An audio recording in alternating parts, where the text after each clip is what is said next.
पूर्ण आज़ादी। कहने को आज़ाद हैं हम, पर हमारी आज़ादी पूर्ण नहीं, क्योंकि बंदिशें ही बंदिशें हैं, बंदिशों से घिरे हैं हम। पूछोगे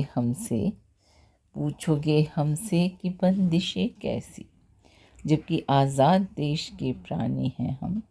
आज़ादी है सोच और विचार की, आज़ादी है धर्म अपनाने की, आज़ादी यह तय करने की कि किसे सत्ता में लाएंगे और किसे सत्ता से हटाएंगे। आज़ादी है उन्मुक्त विचरण करने की। फिर हम किस बलबूते पर कह सकते हैं कि पूर्ण रूप से आज़ाद नहीं? ऐसा हम कहते हैं क्योंकि हमारी यह सोच है कि जिस आज़ादी की तुम बात करते वह आज़ादी पूर्ण नहीं। वह आज़ादी भी है संवैधानिक बंदिशों से घिरी हुई। उसकी सीमा रेखा तय करने में संविधान के प्रावधान है सर्वोपरि। जिस भी संदर्भ में चाहो देख लो, हम पाएंगे कि हमारी आज़ादी पर हैं बंदिशें लगी। हालांकि हम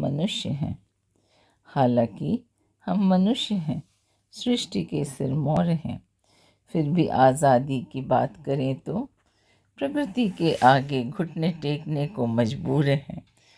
प्रकृति जब चाहे अपनी विपुल संपदा से करे हमारा भरण पोषण, अपनी हरितिमा से लुभाए हमारा मन, अन्यथा आंधी पानी सूखा लाकर हमारे प्राणों को संकट में डाले, तो कभी प्राकृतिक आपदा और महामारी लाकर हमारी यह लीला भी कर दे खत्म।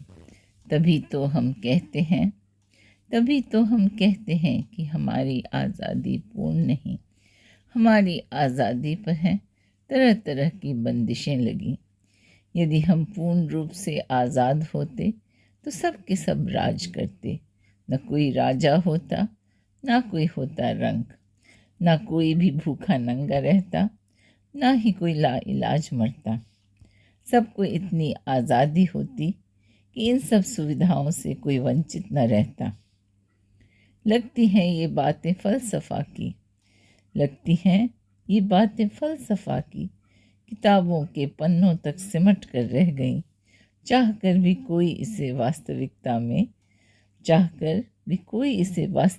में परिणत कर सका नहीं, क्योंकि यह संसार हमारी कर्म भूमि है। जैसा कर्म हम यहाँ करते वैसा ही भरते। 84 लाख योनियों में जन्मते मरते और भटकते फिरते। यही कर्म के अटल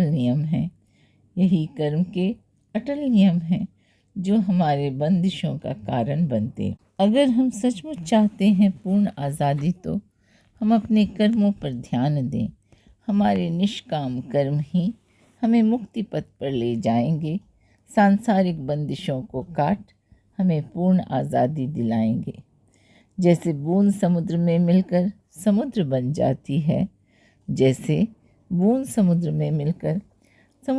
जाती है, हम भी उस असीम अजर अमर अविनाशी ईश्वर में समाकर उस असीम का अंग बन जाएंगे। सभी दायरों से ऊपर उठकर असीमित आज़ादी पाएंगे। अपनी हस्ती को ईश्वर में मिलाकर हम ब्रह्मास्मि की अनुभूति कर सच्चित आनंद रूप बन जाएंगे। सदा सर्वदा के लिए सभी बंदिशों से ऊपर उठ जाएंगे। अब हम जीव के रूप में नहीं, बल्कि सृष्टि के कर्ता धर्ता रचयिता पार ब्रह्म परमेश्वर के रूप में नजर आएंगे। अब हम जीव के रूप में नहीं, बल्कि सृष्टि के कर्ता धर्ता रचयिता पार ब्रह्म परमेश्वर के रूप में नजर आएंगे। जब तक हम भटक रहे थे विभिन्न योनियों में, अपने किए कर्मों के बंदिशों के तले पूर्ण आज़ादी क्या होती है नहीं समझ पाए थे।